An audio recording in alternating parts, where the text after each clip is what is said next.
Africa holds one of the most unsettling borders on the planet.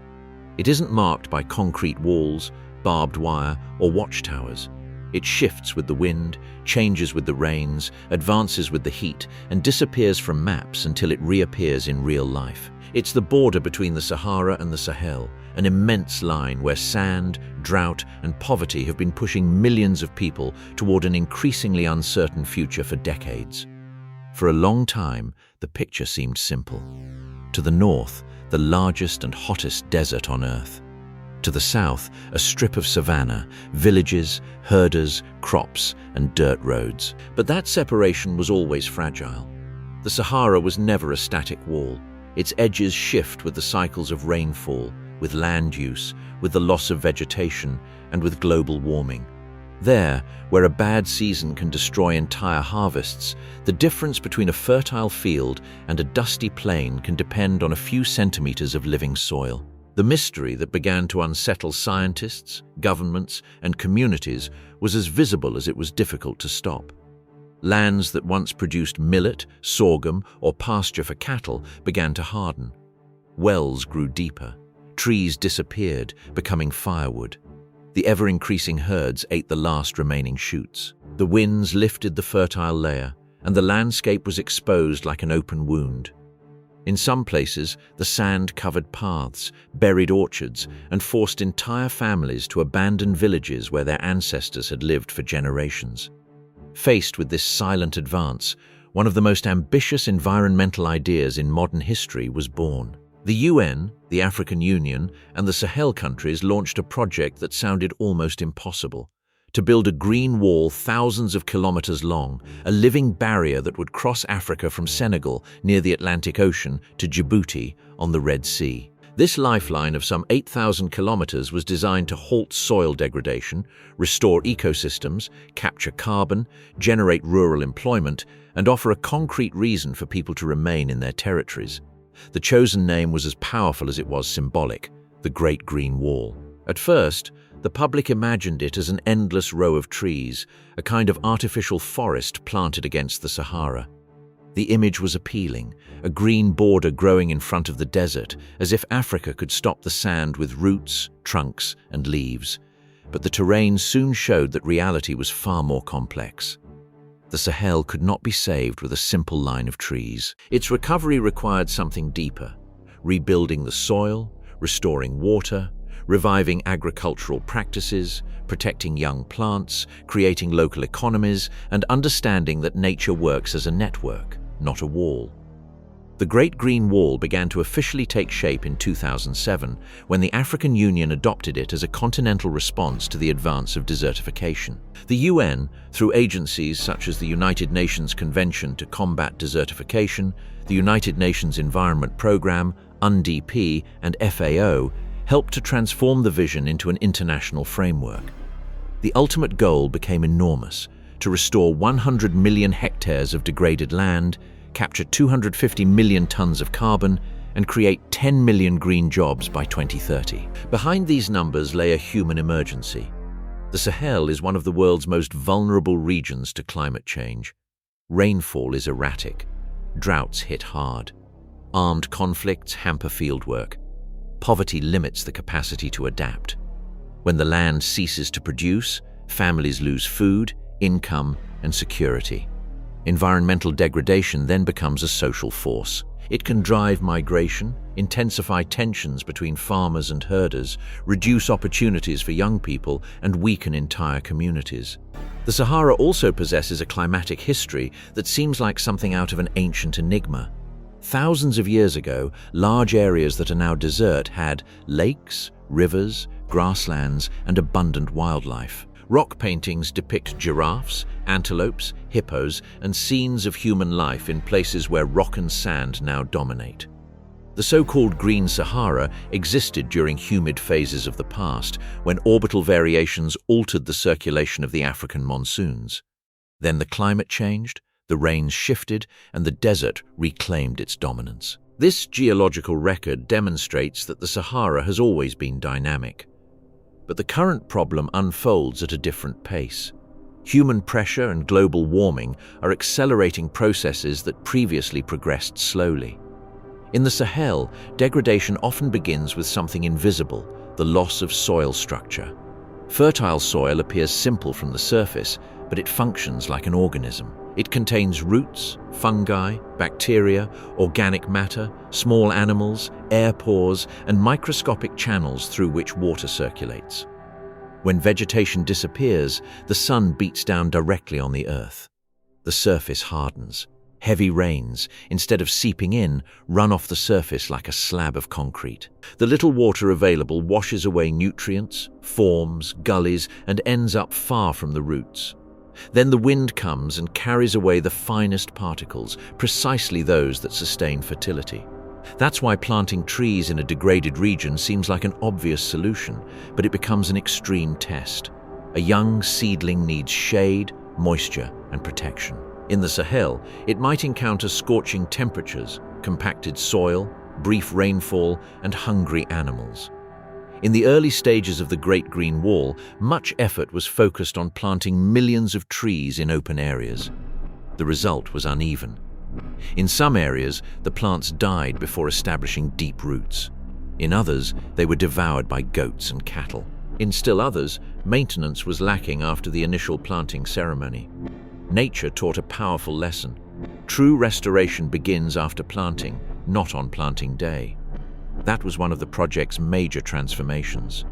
The Great Green Wall ceased to be envisioned as a uniform row of trees and came to be understood as a mosaic of restored landscapes. In some places, it means community forests. In others, agricultural fields with scattered trees. In others, stabilized dunes, restored pastures, local nurseries, water harvesting systems, ecological corridors, or protected natural regeneration. The wall became less literal and more powerful. A network of solutions adapted to each territory. The UN and its partners began promoting a central idea. Local species have an advantage.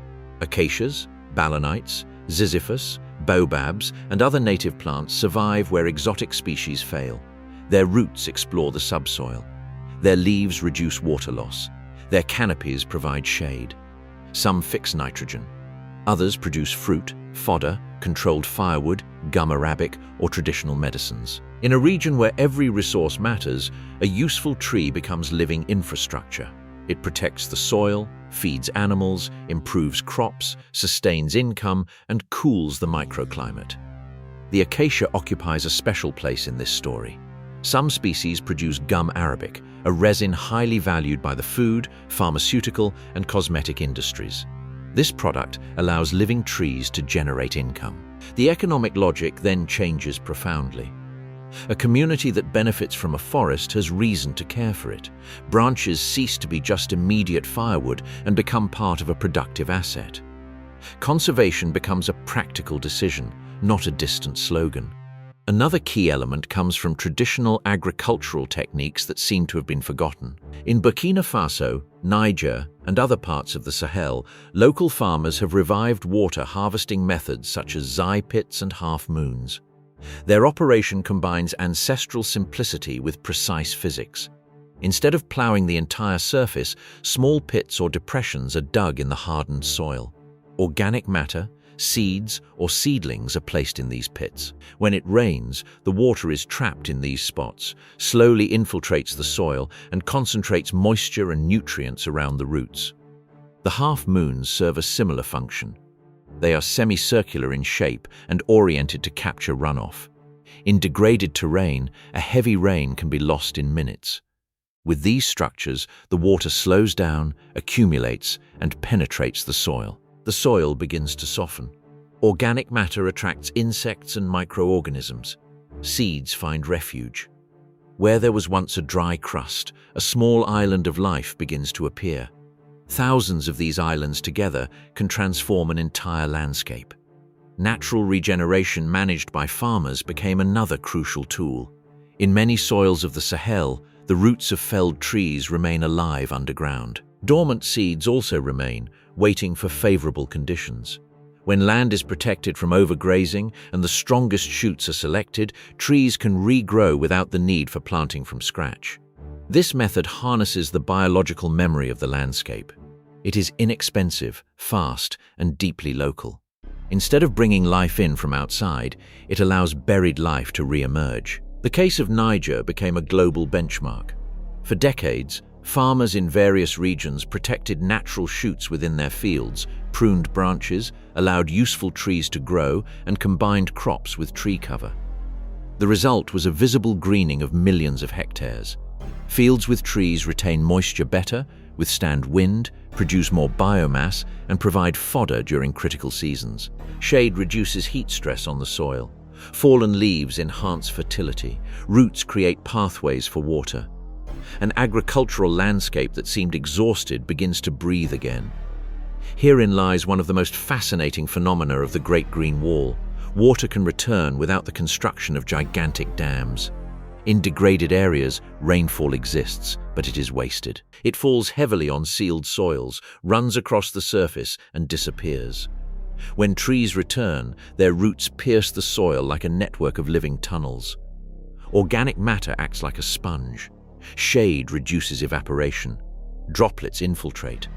Gradually, the water reaches deeper layers and recharges local aquifers. Wells that seemed doomed can regain their water level in some restored territories. This effect explains why the fight against the desert is not waged solely on the surface. Beneath the Sahel, a subterranean battle rages. Every root creates a conduit.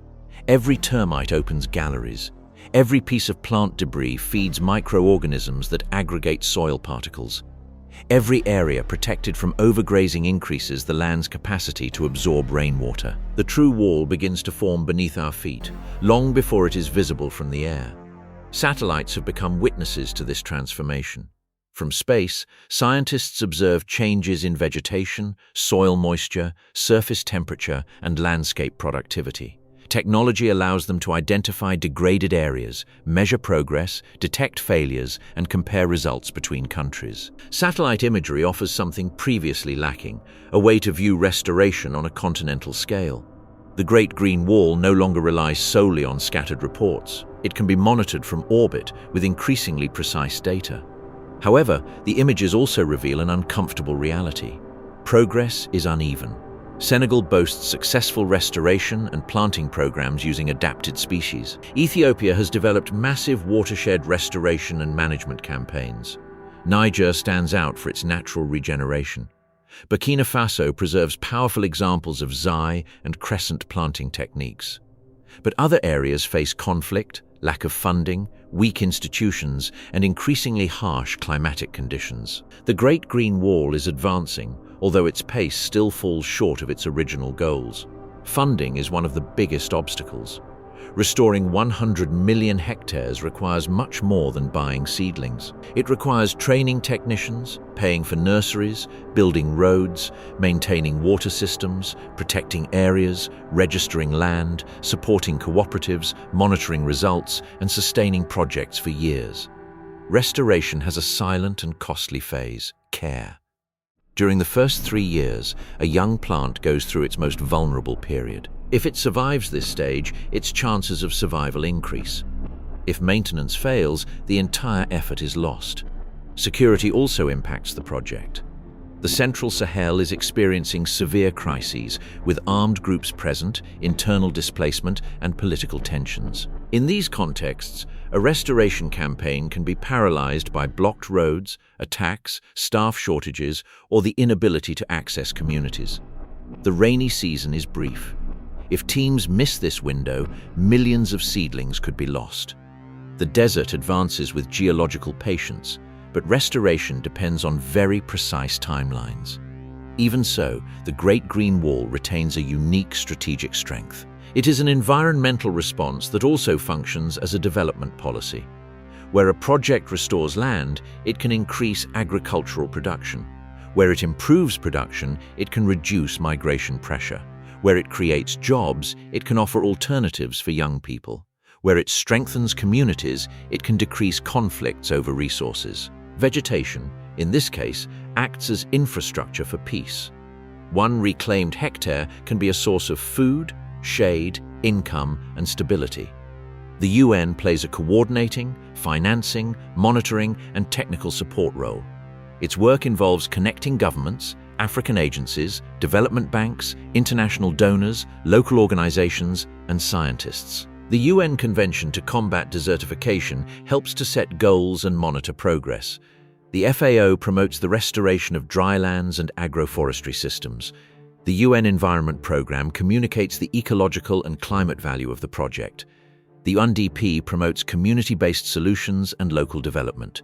The Great Green Wall belongs to Africa, but its scale demands global cooperation. The Sahara is an ancient and complex natural ecosystem. The real objective is to save the Sahel's habitable lands from degradation, restore productive areas, and protect the communities living on the most vulnerable climate margin.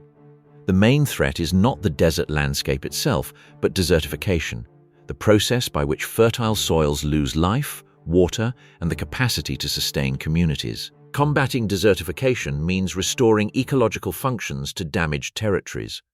The Great Green Wall also challenges a widespread notion: the belief that desertification is irreversible.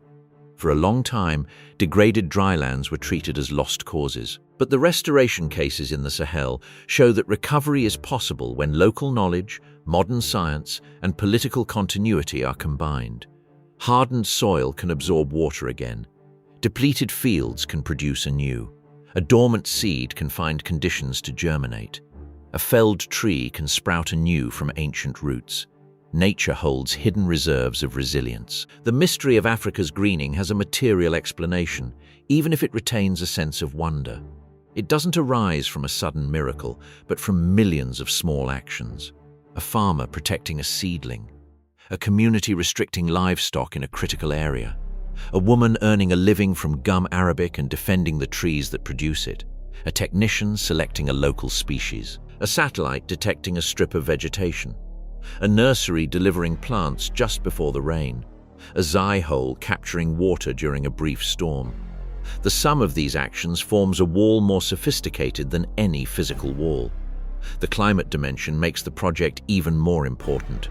Restored trees, shrubs, and soils store carbon. Roots incorporate organic matter. Vegetation cover reduces local temperatures. Healthy landscapes buffer against droughts and flash floods. On a global scale, the projected capture of 250 million tons of carbon represents a significant contribution, although the true climate importance of the Great Green Wall lies in adaptation. It helps vulnerable communities withstand a climate that has already changed. In the restored villages, the effects can be felt in daily life. A well with more water reduces walking time. A field with trees produces food and fodder. A cooperative sells baobab fruit, seeds, honey, or gum. A school receives children who previously accompanied their families in search of water. A local market grows around products that come from living trees. Restoration ceases to be a technical term and becomes time recovered, food available, and a possible future. The baobab tree embodies this relationship between ecology and culture. Its enormous trunk stores water. Its fruit offers nutritious pulp. Its leaves can be eaten. Its shade brings together people and animals. In many African communities, the baobab tree has symbolic, medicinal, and economic value. Planting or protecting it within the Great Green Wall means strengthening a species adapted over centuries to the harsh climate. The same is true for many native plants that the project is recovering. The most modern solution, in many cases, consists of respecting the accumulated biological intelligence of the landscape. Technology adds another layer. Drones, sensors, digital platforms, and geographic information systems allow for monitoring remote areas, counting trees, measuring survival rates, and planning interventions. Restoration no longer relies on vague estimates. Every hectare can be observed. Every failure can be corrected. Every success can be replicated. The combination of satellites and traditional techniques creates an unexpected alliance. Space, science to protect hand-dug holes. The Great Green Wall also moves away from the plant and abandon approach. The most effective projects integrate communities from the outset. Local people know the soils, rainfall patterns, useful species, livestock routes, and where water collects. When this knowledge is incorporated, restoration becomes more realistic. When it is ignored, projects can fail even with large budgets. In the Sahel, survival depends on concrete details: a fence erected on time, a correctly chosen species, proper pruning, a respected community rule. The participation of women is especially important. In many regions, women collect water, process food, manage forest products, and sustain family economies. When they gain access to income derived from trees, seeds, fruits, or nurseries, restoration strengthens their economic autonomy. A community forest can become a source of employment for women. A local value chain can transform traditional products into marketable goods. The Green Wall also becomes a network of opportunities. The youth of the Sahel are another key factor. Millions of young people are growing up in territories where degraded land limits their options. The green jobs promised by the initiative aim to provide employment in nurseries, regenerative agriculture, monitoring, product processing, water harvesting infrastructure, and natural resource management.